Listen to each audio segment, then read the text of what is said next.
আসসালামু আলাইকুম দর্শক, কে আছেন আমাদের সাথে? জি, আমি জামা বলছিলাম খুলনা থেকে। আমার বয়স হচ্ছে 48। জি, বলুন। জি, আমার দীর্ঘদিন ধরে বাথরুম ক্লিয়ার হয় না।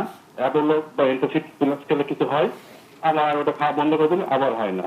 এই সমস্যাটা প্রায় 8 মাস থেকে হয় হচ্ছে। কিছুদিন আগে বাথরুমে যন্ত্রণা করতে, এখন করে না, বাট বাথরুমে ক্লিয়ার হচ্ছে না। আচ্ছা, বাথরুম ক্লিয়ার হচ্ছে না। আপনি কি কাজ করেন? জি, কি কাজ করেন আপনি? তো আমি আগে সেনাবাহিনী ছিলাম, এখন অবসর। অবসর। আচ্ছা, সেনাবাহিনীতে ছিলেন? যখন সেনাবাহিনীতে ছিলেন তখন তো এই সমস্যাটা ছিল না আপনার, না তাই না না? না, এটা তো আমার ছিল না। এখন এখন মনে হয় কায়িক পরিশ্রম কমে গেছে অনেক। জি জি। জি। আচ্ছা। আর খাওয়া দাওয়ায় যে সবজি পানি এগুলো একটু আপনাকে কেয়ারফুল হইতে হবে, এগুলো একটু বাড়াবেন। জি দর্শক, আপনি আমাদের সাথেই থাকুন। জি।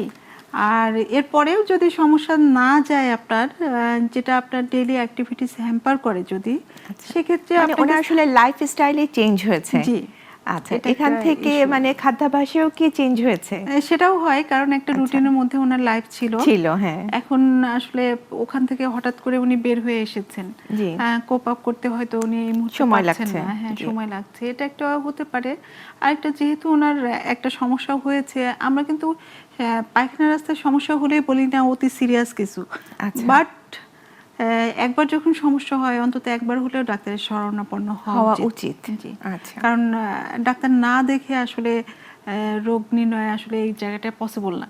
জি, উনি যে বলছিলেন যে ক্লিয়ার হয় না, তো এই ক্লিয়ার হওয়ার জন্য তো আমার মনে হয় বা খাদ্যাভ্যাসটাকে জোর দিতে পারে, অনেকগুলো এবং কারণ উনি থাকতে আগে পারে। কি খেতেন, এখন জি। কি সেটার কোনো পরিবর্তন হচ্ছে খাবার কিনা? আসলে আপা, বাঙালি যে খাবারগুলো আমাদের জি। মোরালেস, এই বাঙালি খাবারগুলো কিন্তু সবই ভালো। ইভেন আচ্ছা। ভাতেও অনেক ফাইবার থাকে, রুটিতেও আচ্ছা। ফাইবার থাকে। জি। আমরা যে ডাল সবজি খাই, এগুলো তো ফাইন, অনেক ফাইবার থাকে। আচ্ছা। এখন সবাই তো আর ফ্রিকোয়েন্টলি গরু মাংস, খাসির মাংস, রেড মিট গুলো খায় না। খায় না। আচ্ছা। কিন্তু আদার্স যে বাঙালি তরকারি, ঝোলের তরকারি, মাছ, এগুলো কিন্তু যথেষ্ট ফাইবার থাকে, এবং এগুলো যথেষ্ট একজন সাধারণ মানুষের জন্য।